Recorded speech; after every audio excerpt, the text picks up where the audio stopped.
Assalamualaikum warahmatullahi wabarakatuh. Hamdan wa syukronillah. Assalatu wassalamu ala rasulillah. Wa ala alihi wa ashabihi wa man tabi'ahu bi ihsanin ila yaumiddin. Segala puji bagi Allah yang telah memberikan kita begitu banyak nikmat. Salah satunya adalah nikmat waktu luang yang telah diberikan oleh Allah. Sehingga mari kita sama-sama untuk tidak menyia-nyiakan waktu yang telah diberikan oleh Allah dan memanfaatkan waktu yang diberikan salah satunya dengan menuntut ilmu. Semoga anak-anak Bapak masih semangat dan tetap semangat, selalu semangat untuk menuntut ilmu meskipun hanya dengan menyimak video dari Bapak ya. Ya, anak-anak Bapak yang duduk di kelas 6 STN 1 Loktabat Utara, pada pertemuan sebelumnya kita telah membahas tentang surah Al-Kafirun serta bagaimana cara membaca surah Al-Kafirun dengan baik dan benar. Pada pertemuan kita kali ini, kita akan membahas asbabun nuzul atau sebab-sebab turunnya surah Al-Kafirun serta isi kandungan dari surah Al-Kafirun. Yuk simak videonya atau baca materinya. Asbabun nuzul atau sebab-sebab turunnya surah Al-Kafirun. Pada mulanya, orang-orang kafir Mekah mengajak dan menawarkan kepada Nabi Muhammad SAW untuk menyembah Tuhan mereka, yaitu berhala. Akan tetapi, ajakan mereka ditolak dengan tegas oleh Rasulullah SAW. Jadi, dulu orang-orang kafir mengajak Rasulullah untuk bertukaran Tuhan. Rasulullah menyembah Tuhan orang-orang kafir dan orang-orang kafir menyembah Tuhan yang disembah oleh Nabi Muhammad. Selanjutnya, surah Al-Kafirun menjelaskan perbedaan antara Tuhan yang disembah Nabi Muhammad dengan Tuhan yang disembah kaum kafir Quraisy.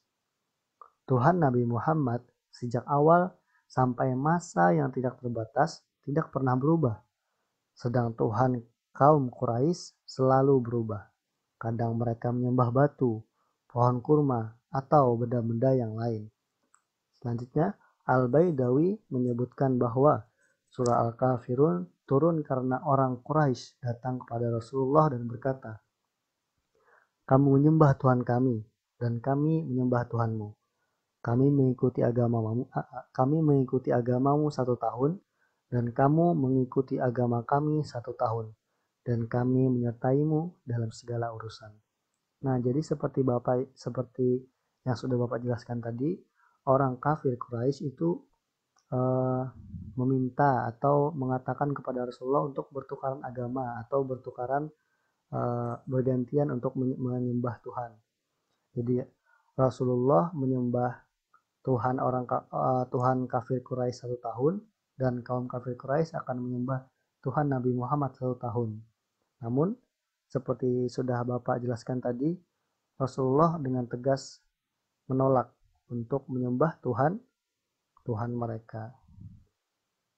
Selanjutnya, dengan penawaran kaum Quraisy tadi, maka kemudian Rasulullah bersabda, "Saya berlindung kepada Allah dari menyekutukannya dengan sesuatu yang lain." Dari sinilah lantas Allah menurunkan surah Al-Kafirun. Nah, dengan penawaran kaum Quraisy tadi, maka Rasulullah menolak dengan mengatakan bahwasanya saya berlindung kepada Allah dari menyekutukannya. Rasulullah berlindung kepada Allah dari menyekutukan Allah dengan sesuatu yang lain, yaitu Tuhan-Tuhan kaum kafir tadi. Dari sinilah Allah menurunkan surah Al-Kafirun. Sebab turunnya surah Al-Kafirun itu karena kaum kafir Quraisy meminta atau mengajak Rasulullah untuk bertukaran agama.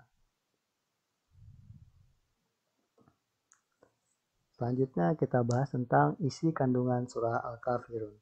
Isi kandungan surah Al-Kafirun: 1. Orang Islam tidak akan menyembah Tuhan yang disembah oleh orang-orang kafir.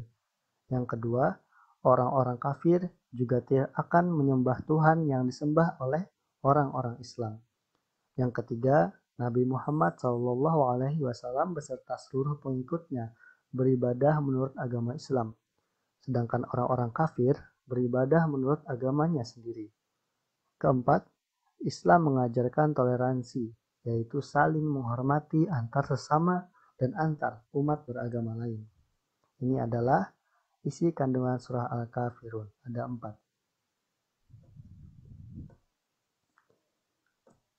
Nah, bagaimana dengan penjelasan Bapak tadi? Jika sudah paham, sekarang Bapak akan memberikan beberapa soal yang materinya ada pada pelajaran pertama kita dan kedua kita. Pelajaran pertama tentang surah Al-Kafirun dan cara membacanya, dan yang pelajaran kedua kita yaitu tentang asbabun nuzul atau sebab-sebab turunnya surah Al-Kafirun. Yuk kerjakan dengan teliti. Tapi jika anak-anak Bapak masih belum paham, silahkan menyimak ulang penjelasan Bapak atau membaca ulang materinya ya. Iya, ini saja yang dapat Bapak sampaikan untuk pertemuan hari ini. Tetap semangat, jaga kesehatan, rajin cuci tangan, dan jaga kebersihan. Wassalamualaikum warahmatullahi wabarakatuh.